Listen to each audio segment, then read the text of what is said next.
Hey guys, it's Ryan here and welcome to another episode of RyanL83's F1 2012 Hotlap Guide.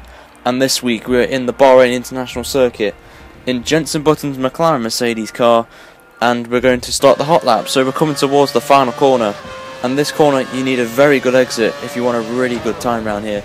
So I'm going to keep it into second gear and use all my curves on this long straight here with the DRS included. And my advice, get to your top speed flat as soon as possible. So use a tiny bit of curves, get to our maximum speed, put the brake bias up to the front, which I'll explain at the end, and brake for turn 1 into first gear. A wide entry, which is good, and then you need to cut into the apex to get a good exit out of turns 2 and 3. And use about half the curves here as we're approaching turn number 4.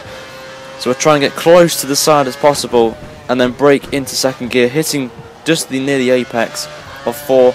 And then start coming to the fast section of 5, 6 and 7. Brake into 5th gear and then keep it into 5th with a nice smooth entry. Keep it in 5 and then drop it into second gear for turn number 8. Hit the apex of the curve, which you need to do, which is perfect. Then I drop the rear brake bias down to the rear, and for turn 9 and 10, the treacherous corner.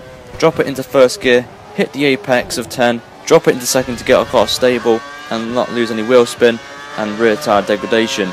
Coming now onto this mini back straight towards turn 11, you're going to be braking now into third gear. Touch the apex of 11, which is good to see. Now for this flat turn 12 with DRS open as well, it is recommended you will get more speed through here. As we're approaching turn 13, brake it into third gear, and then you want a nice smooth exit out of it as we're coming down to this mini little straight now. Putting our brake bias back to neutral as we're approaching turns 14 and 15. Brake just before 100 meters, drop it into second gear. Nice smooth exit with the DRS open down this long straight now towards to the end, and our time is a 1:30.959, and that, guys, is the hot lap for the Bahrain International Circuit.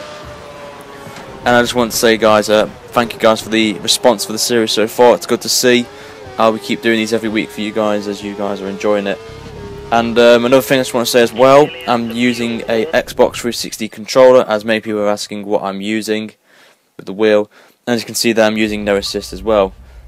And we're just going to head to the garage now, so we're going to go through the setup. And Bahrain's an interesting one because you need a lot of top speed, but you do need a lot of cornering as well for the middle sector. So the aero, I'm running 1-1 for qualifying, so in the race 2-1 or 3-1 is recommended. The brakes 50-50 high small. I only increased the brake balance only because of the turn 1 and the hairpin, so it gives me a lot of thing. Balance 9-11, you need a lot of turning just for the middle sector, so that's why I've got it in there. And plus it gives you a bit more traction as well coming out of the slow corners. Suspension's the same apart from the rear ride height, as I wanted a bit more stability on the rears, so I'd increased it by 1 to 2. The gearbox, the top 2 all the way to the right, then from gears 3 to 5 I think it is a downward slope, then 6 and 7 increase it, and you need 203 miles an hour to get to 200. It's really the optimal top speed you need around here. Engine, have it on 4 laps, recommended, and the alignment is always the same as always. The reason why I want it on 4 laps is around here, if you go out on 3 laps, you have no chance of getting your lap done, so always have it on 4 laps around Bahrain if you're online. But anyway, guys, we're going to go on to the braking points, and the first one, turn 1, and my advice, front brake bias as well for this first sector. But anyway, turn 1, you're going to see the curb on the left hand side emerging, so brake at that point and drop it into first gear. Take a wide entry into this corner, but then you're on the racing line, so hit the apex of turns 2 and 3, and use half your curves as well, is highly recommended. On to the next point, it's turn 4, and on the left you're going to see a little bit of track going like in the leftward downward slope. That's where I brake, where the 100 meter board is, hit it into second gear, and hit the apex if I can, close as possible. You don't want to hit it or you will lose the back end. Coming towards the treacherous turn 9 and 10, my first bit of advice, put it into the rear brakes. And then on the left hand side you can see that orange fence there on the left hand side. Brake at that point, drop it into second gear nice and smoothly through the gears, hit the apex, drop it into second to give your car more stability on the rear tyres, so that's my advice for that. And then the final one, turns 14 and 15, brake just before this white line you can see here. I think it's the safety car line, I'm not really sure, but brake there into second gear. Try not hit the curve as possible because you will lose the back end and you will spin, and have a good exit with your DRS open.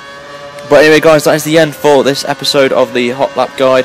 And until next week, guys, remember, as always, like and favourite the video. And if you haven't already, subscribe to my channel for some more F1 2012 content. But until then, guys, wherever you're on the world, have a great day, and I shall see you later. Take care.